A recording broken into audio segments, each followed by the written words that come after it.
Live and breathe. I love you, baby. I've just experienced so much loss in like the last year. I had to put love on a timeout. I'm not know if I look back. Hey, sad, look down this home so much.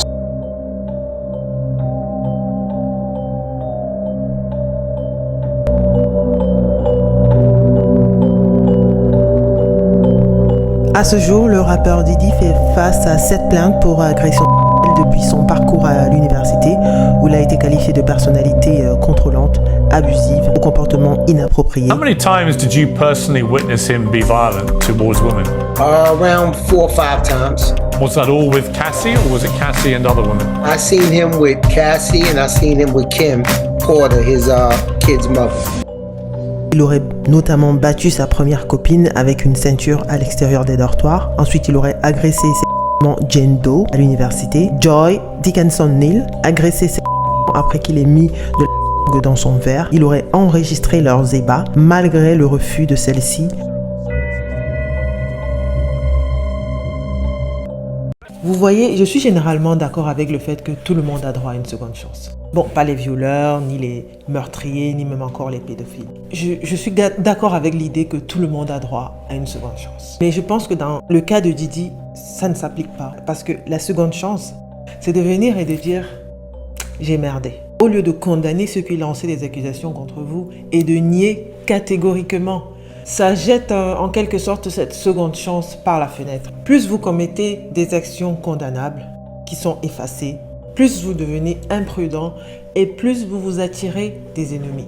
Dans cette vidéo, j'aimerais rassembler des nouvelles informations, en plus de ce que nous savons déjà sur Kim Porter et Cassie, et sur des nouvelles accusations. Et j'aimerais également parler de la dynamique de ces relations avec les femmes en général, afin de créer une représentation précise de l'homme lui-même.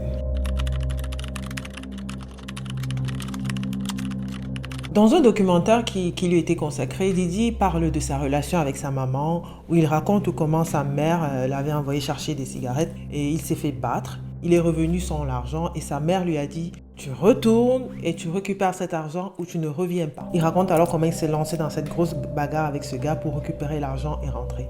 Je pense qu'il a choisi de raconter cette histoire pour se présenter comme un battant, comme quelqu'un qui a surmonté les obstacles, et tout en montrant l'influence que sa mère a eu sur lui et la manière dont elle a essayé de le préparer aux difficultés.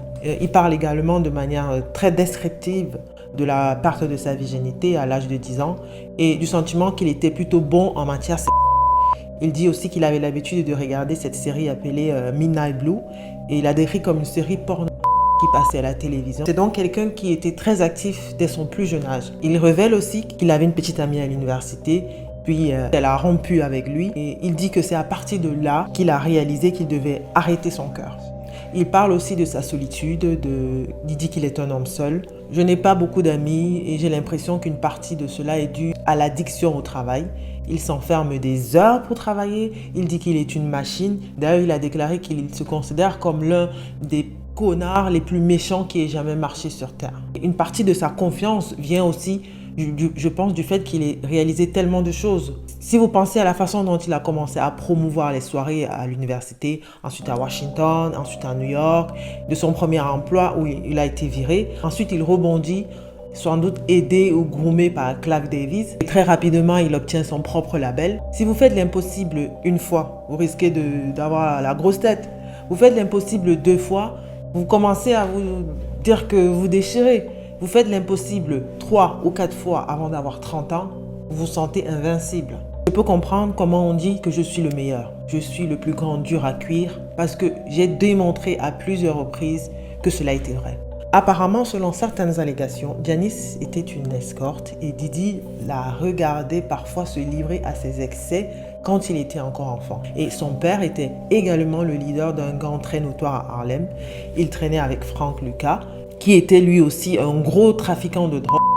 Et celui-ci violentait physiquement les gens et parfois même les refroidissait devant Diddy. Son père a été abattu d'une balle dans la tête et son cerveau a explosé à Central Park. Bon, cela n'excuse pas son comportement, mais cela nous donne une explication sur comment Diddy a hérité de ses comportements et de ses tendances extrêmes. Alors ici, on va s'intéresser aux toutes récentes accusations. Le 1er mai, le mannequin Crystal McKinney a déposé une plainte contre Sean John. Ce qui est important de noter ici, c'est que ce procès peut potentiellement avancer malgré qu'il y a prescription. Pourquoi? Parce qu'à partir de 2023, un amendement a été adopté qui donne aux survivants des crimes violents motivés par le sexe survenu à New York un délai de 2 ans pour revenir dessus et intenter une action en justice. Donc cette fenêtre s'étend du 1er mars 2023 à 2025. Et c'est une bonne chose parce que parfois les victimes ne présentent pas leur récit pour plusieurs raisons. Alors la honte, l'embarras ou même parce qu'ils ne se rendent pas compte qu'ils sont des victimes. Et ça prend du temps pour le réaliser et l'accepter. La plaignante explique que lorsqu'elle avait 17 ans, elle a obtenu un contrat de mannequin et sa carrière a commencé à décoller avec son apparition dans toutes sortes de grands magazines. En 1998, McKinney a remporté le premier concours de mannequin de MTV. Puis en 2003, lorsqu'elle avait 22 ans, McKinney a déclaré qu'elle avait été invitée pour assister à la semaine de la mode masculine qui se tenait à New York. Et la personne qui a invité McKinney n'est mentionnée dans le dossier que comme le designer. Mais selon McKinney, le designer a déclaré à la plaignante qu'elle la présenterait à Didi et qu'il pourrait faire progresser sa carrière de mannequin. Le designer a commencé à la préparer pour la rendre physiquement attractive. Il cherchait à s'assurer que Combs la trouve attirante. Alors ici, vous remarquerez que c'est quelque chose dont Didi a souvent été accusé à maintes reprises, d'utiliser son pouvoir, son argent et son influence pour faire bouger les choses, bonnes ou mauvaises, mais aussi comme un moyen d'exercer un contrôle sur ses victimes présumées. Alors McKinney va à cet événement où Didi devait dîner avec plusieurs personnes. Il l'a incité à boire de l'alcool tout au long du dîner pendant qu'il remplissait son verre à plusieurs reprises. Une fois le repas terminé, Combs lui a dit qu'il voulait mieux la connaître. Combs a passé le à la plaignante qui a reçu un coup qui lui a semblé très puissant. McKinney a par la suite compris que Combs avait mélangé avec un stupéfiant ou autre substance enivrante. Bien que la plaignante ait insisté sur le fait qu'elle en avait assez après cela, Combs a fait pression sur elle pour qu'elle s'imprègne de plus d'alcool et de en lui disant qu'elle était trop tendue. McKinney avait l'impression de flotter. Voyant qu'elle était très ivre, Combs lui a demandé de le suivre et il l'a conduit en la tenant aux toilettes. Dans la salle de bain, Combs a commencé à l'embrasser sans son consentement et l'a forcé à lui faire une fellation. En voulant se tenir debout, la plaignante s'est sentie de plus en plus étourdie. Elle a perdu connaissance. La plaignante s'est réveillée sous le choc et s'est retrouvée dans un taxi en direction de l'appartement du designer. Sur la base d'informations, elle est convaincue que Didi a joué de son pouvoir et de son influence dans l'industrie pour entraver sa carrière. La plaignante dit être gravement déprimée suite à ça, qu'elle a commencé à se blâmer pour l'agression et pour avoir saboté sa propre carrière. L'agression l'a plongée dans une spirale d'anxiété et de dépression. Elle a tenté de se suicider en 2004 et elle a été hospitalisée. La plaignante a été mariée de 2006 à 2010, mais son mariage s'est effondré car elle a fait une dépression nerveuse hantée par les souvenirs de l'agression. La plainte indique qu'après l'agression sexuelle, elle n'a eu ni travail de mannequin ou d'actrice et qu'elle n'a même pas pu trouver du travail du tout. Elle demande donc des dommages et intérêts punitifs pour sa conduite vraiment extrême, ce qui pourrait équivaloir à plusieurs milliers de dollars. Vendredi, Didi a fait l'objet d'un autre procès d'April Lampros. Dans sa plainte, Lampros dit qu'elle a rencontré Didi en 1994 alors qu'elle était étudiante à l'Institut de technologie de la mode. Et le dossier comprend une photo de Didi avec ses bras autour de Lampros et d'une autre femme au studio. Elle dit que ce qui a commencé comme une relation amoureuse explosive a rapidement tourné au vinaigre. Monsieur Combs l'a bombardé d'amour et l'a comblé de cadeaux et de fleurs avec des invitations à la Saint-Valentin, invitations à sa première fête des pères. Après qu'il l'ait convaincue, ces gestes aimables se sont rapidement transformés en une relation agressive, coercitive et abusive basée sur le sexe. Elle dit avoir vécu au fil des années passées avec Didi 4 rapports sexuels terrifiants. Selon Madame Lampros, M. Combs avait un caractère épouvantable et menaçait souvent. Selon Madame Lampros, elle n'était pas non plus autorisée à parler de sa relation avec M. Combs à qui que ce soit parce qu'il ne voulait pas que quiconque sache qu'il la voyait parce qu'elle était une femme blanche. Pourquoi elle a laissé revenir dans sa vie après une prétendue agression sexuelle? Il n'est pas rare que les survivants restent parfois en contact avec leurs agresseurs et entretiennent même des relations. En 1995, elle rencontre Didi et une autre femme au bar. Ensuite, elle dit qu'elle s'est sentie mal à l'aise après avoir bu une gorgée de son verre et se souvient que Didi et cette femme l'ont guidée vers une voiture qui la conduisait à un hôtel. Puis, il a commencé à la violer.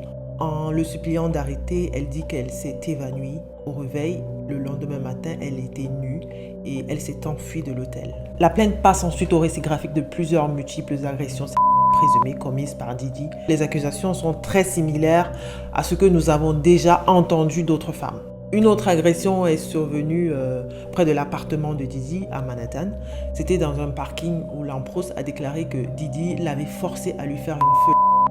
Et elle dit que le préposé au stationnement a tout vu. Lampros a affirmé qu'elle essayait de rester à l'écart de Didi autant que possible, mais il l'appelait sans cesse, menaçait de lui faire du mal ou quiconque pourrait être avec elle. Il savait où elle vivait et travaillait et elle pensait qu'elle n'avait pas d'autre choix que de faire ce qu'il disait. Cet élément de pouvoir et de peur est également très présent dans d'autres plaintes. La plainte continue en expliquant comment une nuit de 1996, Didi a ordonné à Lampros de se rendre dans son appartement de Manhattan où se trouvait Kim Porter. Dans la plainte, il y a une photo apparente de l'invitation. Quelques heures plus tard, Didi a forcé Madame Porter et Madame Lampros à prendre de l'ecstasy.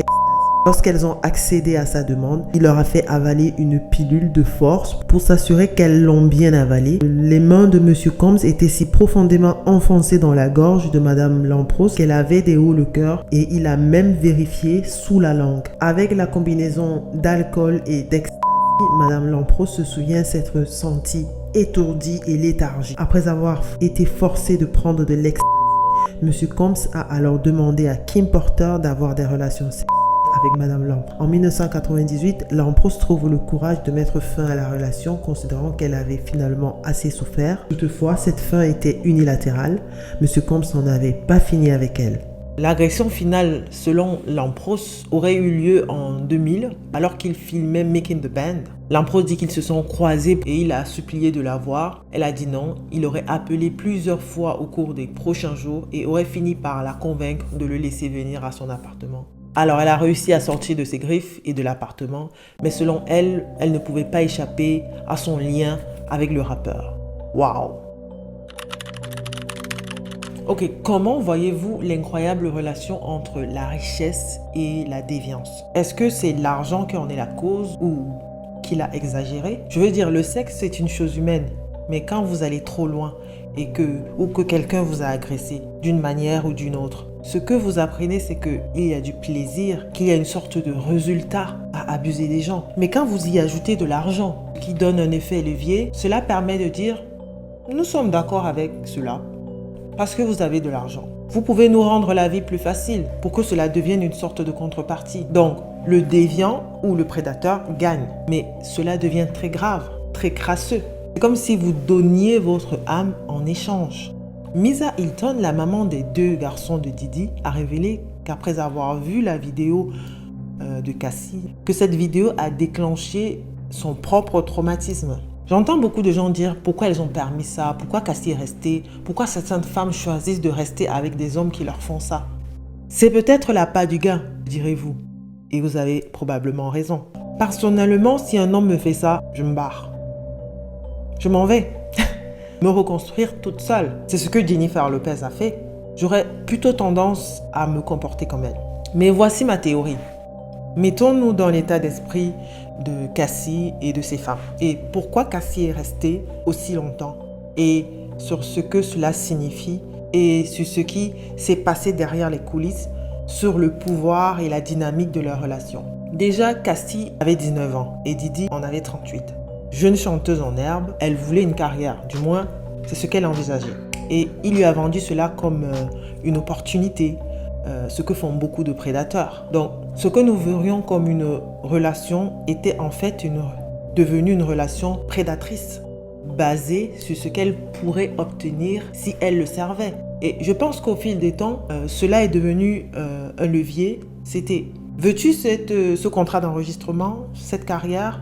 Ou veux-tu t'assurer que ta vie soit facile et belle? Et je pense qu'à un moment donné, lorsque vous devenez une victime d'abus, Vous commencez à penser à toutes les choses que vous perdriez si vous ne vous engagez pas. Et cette vidéo montre qu'elle a définitivement été une victime et qu'elle a été détenue contre sa volonté. Il y a donc beaucoup de paramètres qui lui donnaient une raison de rester à ses côtés. Et ce n'était certainement pas parce qu'elle était amoureuse. You were with him a long time. What kind of person is he? Did he? I mean, just from what you're saying at the moment, he comes across as a pretty unpleasant piece of work. He's an arrogant person. He's a no-nonsense person. If he wants it, he feels that he can get it. You know, if he wants it, he feels that he can pay for it. If he wants it, you can't tell him no. And I think at that particular time, she was 19 years old. We talking about a child. You know, at 19, going against someone I think at that time was 38, 39. Very strong, very powerful in the music business, and he took advantage of that, and he knew how to take advantage of that. C'est encore plus pathétique que les excuses de Dan Schneider. Pourquoi? Parce que comment on passe de ces allégations calomnieuses et odieuses à « je suis désolé pour mes actes ». Et il n'a jamais mentionné le nom de Cassie dans ses excuses. Il a dit ce que les gens voulaient entendre et non ce qu'ils ressentaient. Et le niveau de violence est tellement choquant pour les gens qui ont regardé. Et dans un espace public, qui plus est, c'est encore plus choquant. Et cette vidéo nous donne en fait une idée de l'homme qu'il est. Et selon son garde du corps, c'est une indication de son comportement régulier avec les femmes. Et le fait qu'il ait acheté la cassette à 50 000 $. Je veux dire, tu ne peux pas juste faire tout ce que tu veux et penser que les gens vont l'accepter. Je pense qu'il souffre du syndrome de Dieu. Il savait que cette caméra était là. Il est revenu à l'hôtel et il a payé pour obtenir les images. Rien ne peut l'arrêter. Il a de l'argent, donc forcément que tout cela est propice à développer le syndrome de Dieu. Et tous les sceptiques, tous ceux qui disaient que toutes ces allégations étaient fausses, qui critiquaient les affirmations de Cassie. Personne ne dit qu'il est parfait, mais s'il vous plaît, gardez la même énergie si cela devait arriver à votre fille. Pourquoi l'affaire Didi bouleverse la musique comme rien ne l'a fait auparavant? Vous avez plusieurs types de violations de la loi, de coercition, d'abus, d'agression sexuelle liées à la drogue, comme le prétendent certaines plaintes au civil. Vous avez aussi des photographies d'enfants mineurs, vous avez l'importation de travailleuses du sexe, ce qui est une violation fédérale. Et aussi parce que du point de vue leadership et représentativité, Didi incarnait une élite noire qui avait réussi par le travail. Quoi qu'on dise, son parcours est inspirant. Il n'y a pas que du négatif. Il a représenté pendant longtemps la Black Excellence. Ses musiques ont marqué nos vies. Il y a des gens qui se sont construits autour de ce qu'il représentait. Mon frère s'est marié sur la chanson de I Need a Girl. C'est fou de se dire aujourd'hui que tout cet imaginaire qu'on a développé autour de lui, tout ça c'était faux. Et je pense que c'est ça qui fait le plus mal. Ça brise quelque chose en nous. Une question demeure cependant. Qui d'autre venait à ces soirées? Pourquoi demeure-t-elle silencieuse? Parce que j'ai l'impression qu'on a cherché à se focaliser que sur une communauté. Pourquoi n'est-il pas encore en prison? Je pense qu'ils ont déjà toutes les preuves dont ils ont besoin. Ils sont peut-être dans l'espoir de trouver des vidéos que Cassie ou d'autres civils ont mentionnées. Et ça montre aussi à quel point il était incroyablement stupide de ne pas avoir réglé cette affaire avant qu'elle ne soit rendue publique. Il s'agissait de quoi? 10 ou 30 millions, ce qui pour lui n'était rien. Mais ça a été le catalyseur pour faire tomber son empire. Didi, c'est les retombées. Bien qu'aucune arrestation n'ait été effectuée, mis à part le fait que l'opinion publique s'est retournée contre Didi, son empire a été considérablement endommagé. America Best Eyes Glasses ont coupé les liens avec lui en ne donnant aucune autre raison. La société a annoncé qu'elle ne porterait plus John John. Ils ont retiré la monture du magasin de détail et du site web. La Com Capital Preparatory Harlem School a mis fin à ses partenariats avec Didi. Hulu, qui était en préparation d'une émission de télé-réalité sur Didi et ses 7 enfants, a finalement abandonné l'idée. CNN a également rapporté que la centrale de fitness, Peloton, a supprimé la musique de Didi de sa plateforme. Et en avril, Billboard a signalé que ses chansons étaient en baisse de manière significative. La ville de New York aurait envisagé de reprendre la clé de la ville qui venait de lui être donnée en septembre de l'année dernière. Alors, quel scénario vous voyez pour Diddy? Voyez-vous un scénario où il finirait comme R. Kelly ou alors qu'il s'enfuit et qu'on n'a plus de ses nouvelles? Personnellement, connaissant maintenant le personnage, je pense qu'il n'ira pas à l'encontre de la lumière. Je pense qu'il veut rester dans la lumière, quoi que cela lui en coûte. Or staying in the light. Staying in the light is so important. There's so many like negative forces and so many things that want to pull you to do something or make you respond or just pull you just down into just that dirty, nasty frequency. Fuck that. Stay in the light. Let's vibrate higher. Trust me. Yeah. Shit, I ain't getting out the light. I'm in the light. I am the light. Et ses récentes publications Instagram parlent d'elles-mêmes. Et je pense qu'il va se battre jusqu'au bout. Je pense aussi que ce sera un test pour voir si la corruption est réelle en Amérique, puisqu'il possède beaucoup d'informations sur des personnes assez puissantes. C'était tout pour la vidéo. N'hésitez pas à me dire en commentaire ce que vous pensez de toute cette histoire. Et je pense que je tourne la page de Diddy par la même occasion. Merci. Ciao.